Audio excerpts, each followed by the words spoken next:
से एक बात जो आप बराबर सुनते हैं, या हम लोगों की तरफ से, हमारे पार्टी की तरफ से भी और सरकार की तरफ से भी, मुख्यमंत्री की तरफ से भी, ये बात लगातार आप लोगों के माध्यम से बिहार की जनता को हम लोग बताते रहे हैं, आश्वस्त करते रहे हैं कि अभी भी जो वर्तमान सरकार श्री सम्राट चौधरी जी के नेतृत्व में बनी है और काम कर रही है, इसका रास्ता, इसका तरीका, इसका सलीका, ये सब नीतीश कुमार जी के द्वारा जो तय किया हुआ था, हम लोग उसी रास्ते चल रहे हैं और चलेंगे भी।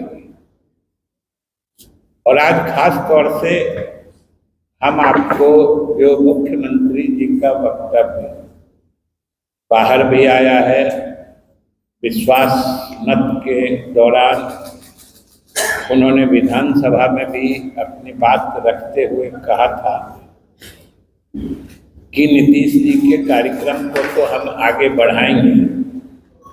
और नीतीश कुमार जी के शासन में जिस तरीके से 3C से जो कोई कॉम्प्रोमाइज करने की बात नहीं थी, क्राइम, करप्शन और कम्युनिज्म, तो ये बात तो उन्होंने सदन के माध्यम से जनता को आश्वस्त किया ही है। आज मैं विशेष रूप से उसका जो तीसरा मुद्दा है कि अपराध और भ्रष्टाचार के साथ सांप्रदायिकता पर भी जो सरकार की जीरो टॉलरेंस की नीति है, ये ध्यान देने की बात है। क्योंकि बराबर इस बात को, इस मुद्दे से खेलने की और इस मुद्दे को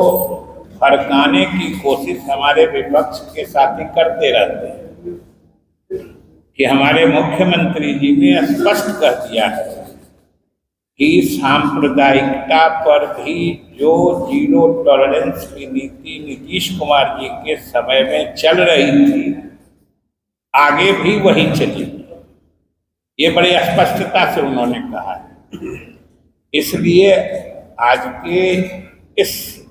प्रेस कॉन्फ्रेंस के माध्यम से हम आप लोगों के माध्यम से बिहार के अक़लियत समाज के लोगों से विशेष रूप से आग्रह करना चाहते हैं कि भाई, आप ही नहीं, बिहार सूबे के तो सभी अल्पसंख्यक समाज के लोग मानते ही हैं, देश भर के, मुल्क भर के अल्पसंख्यक समाज यह मानता है, मुल्क भर का, कि अल्पसंख्यकों के हित में जो बिहार में काम हुआ है वो कहीं दूसरी जगह नहीं। और ये मानता है यूं ही नहीं, उसके पीछे तथ्य हैं, प्रमाण हैं, योजनाएं हैं जिनसे अल्पसंख्यक समाज के लोगों का भला हुआ है। और अब सिर्फ जो पहले माहौल बनाया जाता था एनडीए की हुकूमत से पहले कि अल्पसंख्यक समाज के लोगों को जैसे सुरक्षित, माने तुमको कोई कुछ बिगाड़ नहीं सकता, ये बात कितनी ऊंची आवाज में बोली जाती है। जैसे लगता है कि अल्पसंख्यक समाज के लोगों को सिर्फ समाज में कोई मारे नहीं, उनका इतना ही अधिकार है। उनको आगे बढ़ने का अधिकार नहीं है, उनको तालीम हासिल करने का अधिकार नहीं है, उनको नौकरी में जाने का अधिकार नहीं है, उनको तालीम याफ्ता बना के सरकारी नौकरियों में पहुंचा के उनकी माली हालत सुधारा जाए। ये न सरकार की नीति होती है। लेकिन आप याद कर लीजिए, और मैं चुनौती के साथ करता हूं कि एनडीए की हुकूमत बनने से पहले याद कर लीजिए, जो पीछे के